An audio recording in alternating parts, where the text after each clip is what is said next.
क्या आप बद्रीनाथ की कहानी जानते हैं? यह वो जगह है जहाँ शिव और पार्वती रहते थे। यह उनका घर था। एक दिन नारायण यानी विष्णु के पास नारद गए और बोले, आप मानवता के लिए एक खराब मिसाल हैं। आप हर समय शेषनाग के ऊपर लेटे रहते हैं।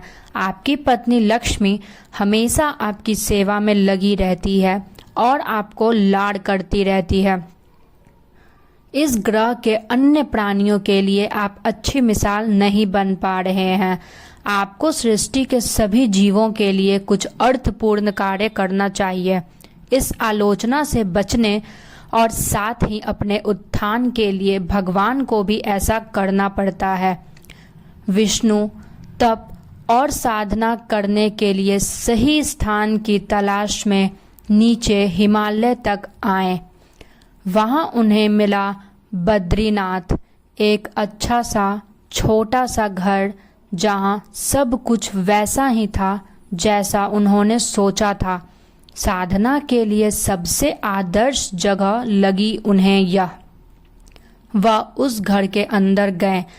घुसते ही उन्हें पता चल गया कि यह तो शिव का निवास है और वह तो बड़े खतरनाक व्यक्ति हैं। अगर उन्हें गुस्सा आ गया तो वह आपका ही नहीं खुद का भी गला काट सकते हैं। ऐसे में नारायण ने खुद को एक छोटे से बच्चे के रूप में बदल लिया और घर के सामने बैठ गए।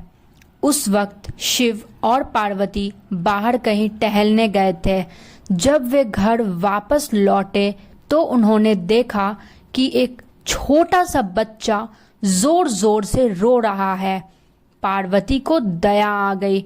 उन्होंने बच्चे को उठाने की कोशिश की। शिव ने पार्वती को रोकते हुए कहा, इस बच्चे को मत छूना। पार्वती ने कहा, कितने क्रूर हैं आप, कैसी नासमझी की बात कर रहे हैं। मैं तो इस बच्चे को उठाने जा रही हूँ। देखिए तो कैसे रो रहा है। शिव बोले, जो तुम देख रही हो उस पर भरोसा मत करो। मैं कह रहा हूं ना, इस बच्चे को मत उठाओ। बच्चे के लिए पार्वती की स्त्री सुलभ मनोभावना ने उन्हें शिव की बातों को नहीं मानने दिया। उन्होंने कहा, आप कुछ भी कहें, मुझे कोई फर्क नहीं पड़ता। मेरे अंदर की माँ बच्चे को इस तरह रोते नहीं देख सकती। मैं तो इस बच्चे को जरूर उठाऊंगी। और यह कहकर उन्होंने बच्चे को उठाकर अपनी गोद में ले लिया। बच्चा पार्वती की गोद में आराम से था और शिव की तरफ बहुत ही खुश होकर देख रहा था। शिव इसका नतीजा जानते थे, लेकिन करे तो क्या करे। इसलिए उन्होंने कहा, ठीक है, चलो देखते हैं क्या होता है। पार्वती ने बच्चे को खिला पिलाकर चुप किया और वहीं घर पर छोड़कर खुद शिव के साथ गर्म पानी से स्नान के लिए बाहर चली गई। वहां पर गर्म पानी के कुंड है।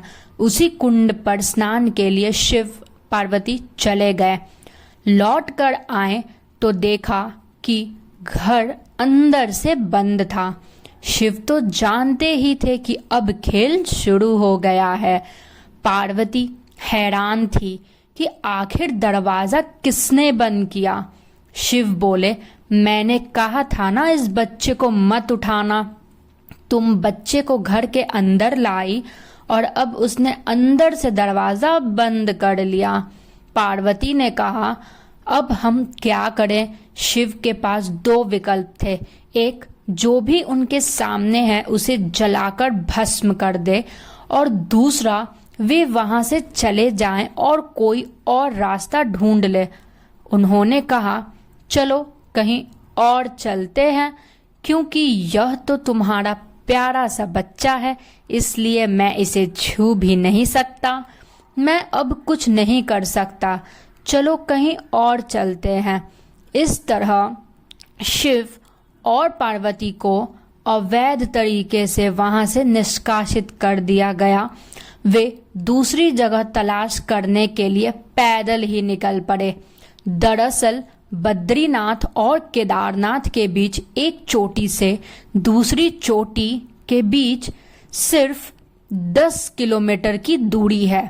आखिर में वह केदार में बस गए और इस तरह शिव ने अपना खुद का घर खो दिया।